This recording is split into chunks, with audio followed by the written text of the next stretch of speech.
and I'll tongue it first, because then you can actually hear the dynamic changes. So if I put it on about 50, let's see, maybe 60 for this.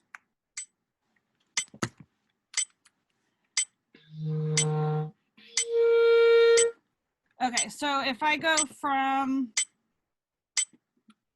let's say I'm going to go from F to C as my first one. And what I'm trying to do is really get a sense for my softest volume and my loudest volume, and where I can articulate without losing the sound, and where I can play forte without going out of tune.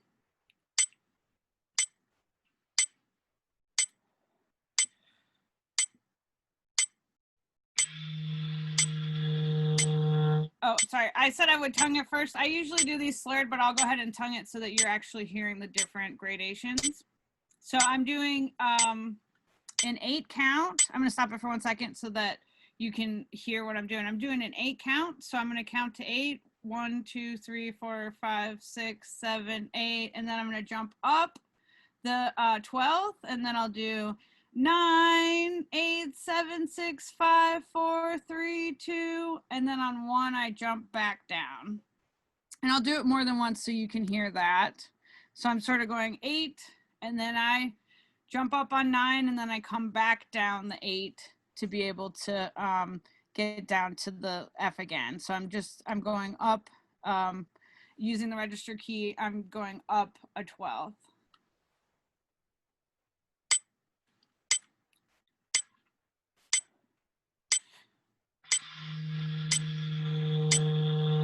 And sorry, I'll tongue them.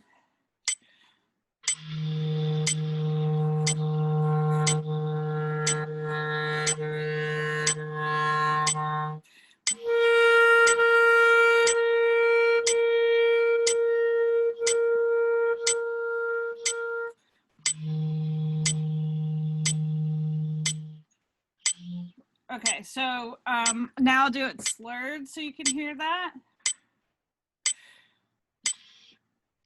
Oh, not starting on the upper one.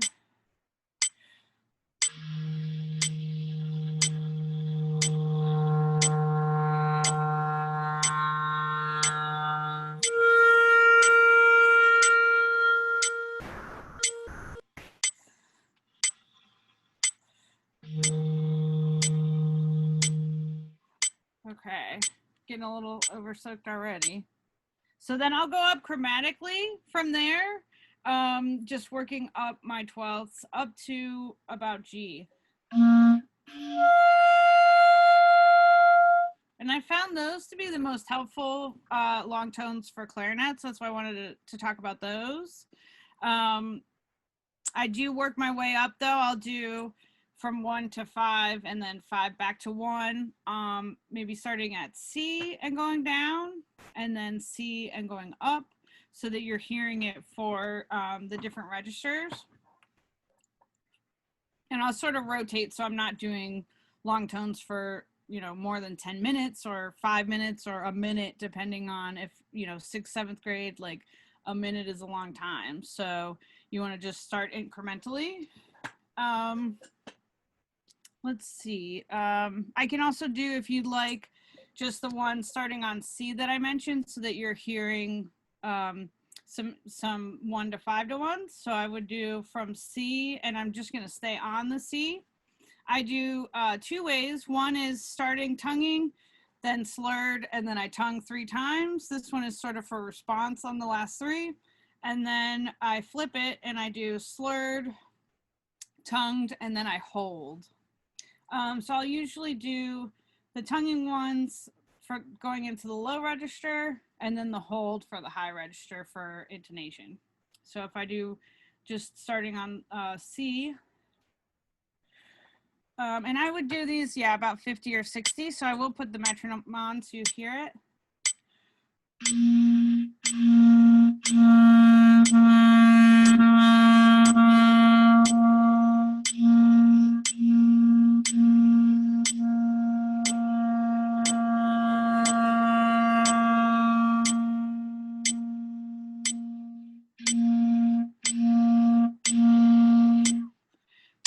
one breath. So if that feels pretty long for you, you can start a little bit faster, kind of work your way back from that. Like start at 80, come back to 60 or 50. And then the other way would be to slur first and then tongue the next set. So I'll do that one for you as well. You go up to a D on this one.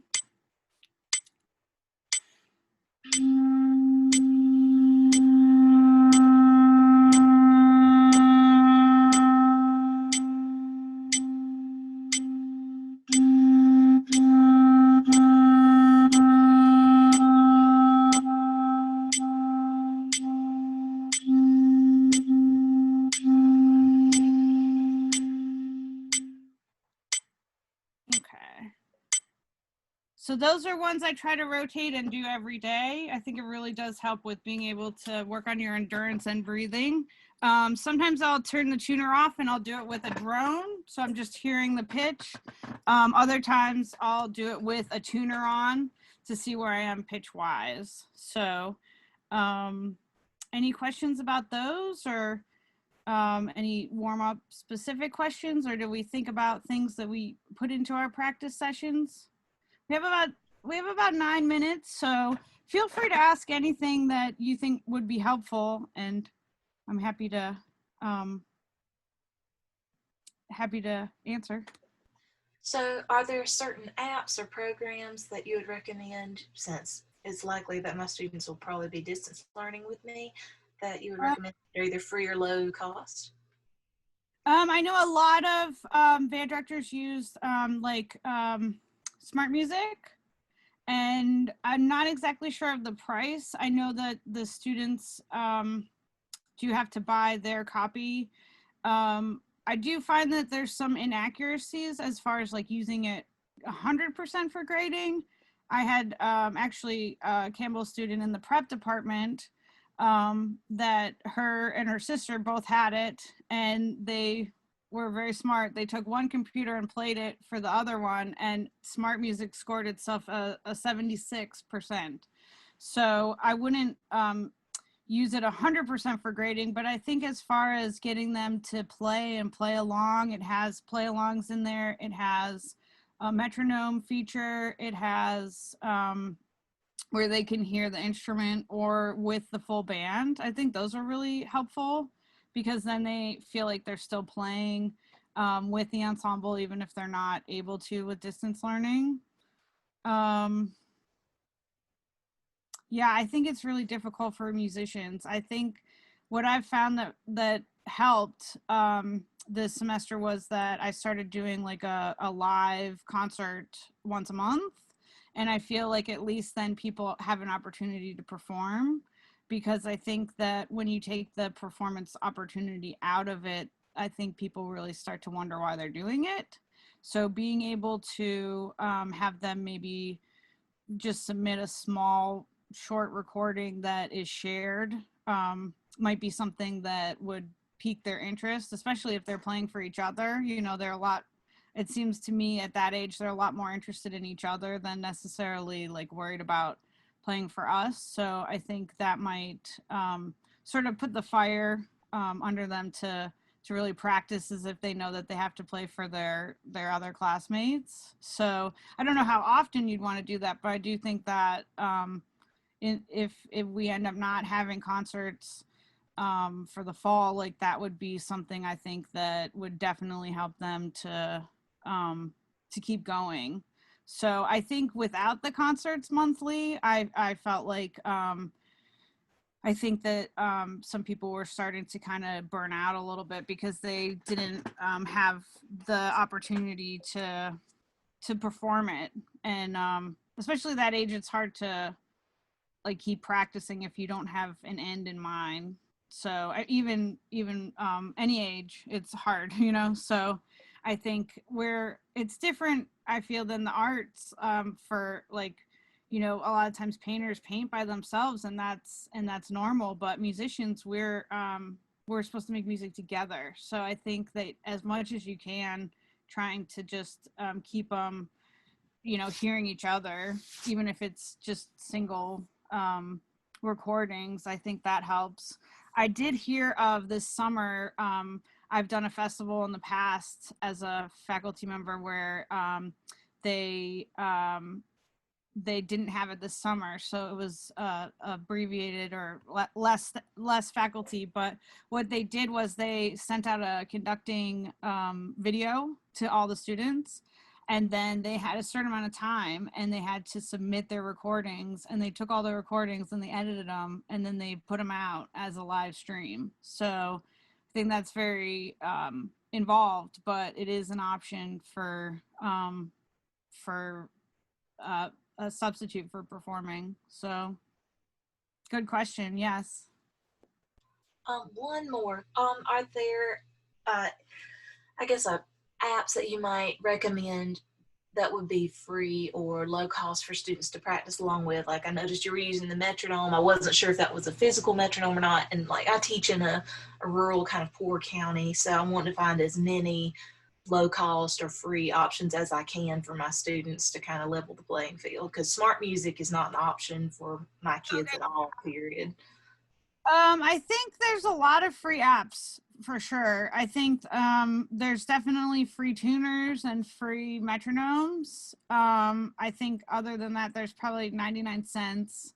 But I would definitely take to the Apple Store and then the Google Store and kind of see what's there. I think when I did my dissertation, probably started it about 15 years ago, there were not apps or websites that had these sort of things, but now there's a lot of apps that you can play along with for your specific instrument, and also websites. So I think that maybe finding one or two for each instrument that felt suitable for you. I think a lot of people, especially with the coronavirus, have taken to putting out tutorials and putting a lot of live performances out there. So I think you could definitely find things online that are free that you could use to give them the curriculum. I know that it's a little bit more time consuming to sort of get those resources together,